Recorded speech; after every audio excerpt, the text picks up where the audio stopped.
be forced to do so. Thanks, Senator Walsh. Yes, pity. Okay, Deputy Barrett. Ambassador, I will say frankly, I'm one of the people who thinks you should be expelled from this country, and I believe that that's nothing to do with you personally. It's to do with the policies of your state. And I think, along with Desmond Tutu, that the time for treating you as a normal state is over, because you're not behaving as a normal state. And I just want to ask you questions, really, in relation to that contention. And I would just say, for the record, it certainly isn't motivated by anti-Semitism in my case. I mean, for example, when disgraceful attempts were being made to downplay the horrors of the Holocaust by people like David Irving, I brought a Jewish Auschwitz survivor to this city to organise meetings and get her on national television to remind the Irish people about the horrors of the Holocaust.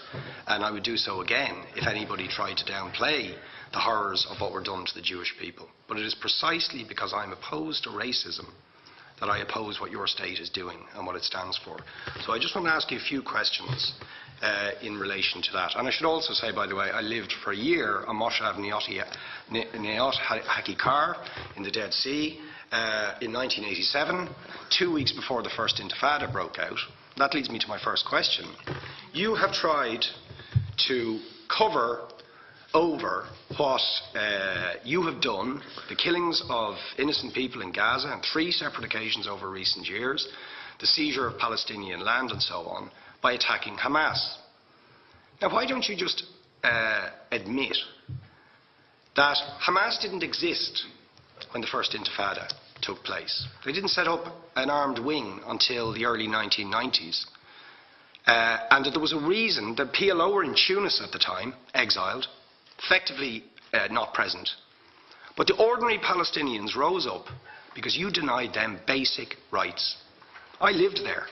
It was apartheid. It was racism. It was endemic. It was rotten. Absolutely, I was shocked within weeks of living there to see how you treated Palestinian people. And isn't it the fact that the law of return, which is the basic law of the Israeli state, is a racist apartheid law because it confers rights on Jews that it denies to Palestinians? It allows, for example, if I was Jewish and had never stepped foot in Israel, I could claim citizenship there tomorrow, but 6 million people whose origins are in what you now call Israel, who were forced out in 1947 or 48, do not have that right. Isn't that part of the reason why the Palestinians are in dispute with Israelis? Because you deny them the right to return to their homes and to their land and to their villages, and that they have a legitimate claim, even under international law, to return, but you deny them that right. Why do you deny them that right? And why do you give that right to other people who have no connection whatsoever with the land, whether you call it Israel or whether you call it Palestine?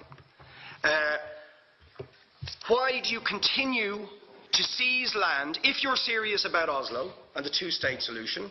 Why do you continue to seize land, which under that agreement is land designated to be Palestinian land? 500,000 people, most of which has taken place since Oslo. You allow that to happen. Why do you allow it to happen if you're serious about giving this land to the Palestinians? It's absolutely extraordinary. And it just, are you not just taking us, Ambassador, for idiots?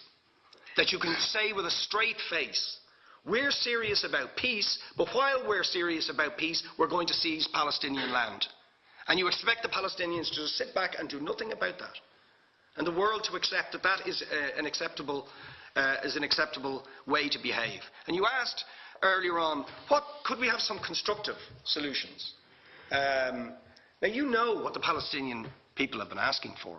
Far less even than some people would ask for. Because I believe the whole apartheid system should be dismantled. But what they've asked for is to lift the siege of Gaza.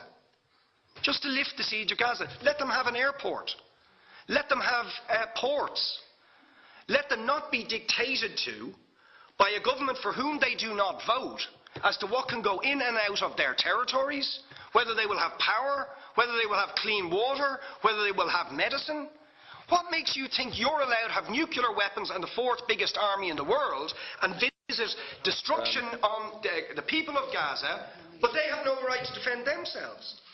They have no territorial sovereignty over that land. Would you ask questions, please? How do you justify that? Yeah. All right. How do you justify those double standards?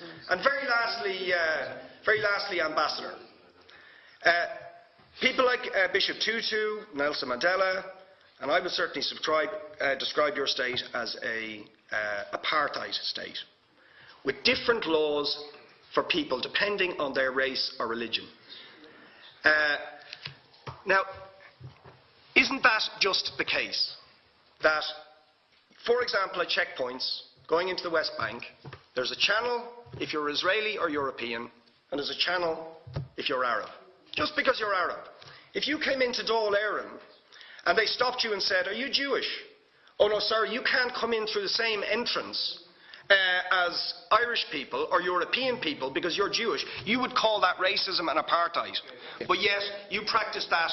You practice that with your checkpoints and your military barriers and your apartheid wall. How can you justify that? All right, thank you. Last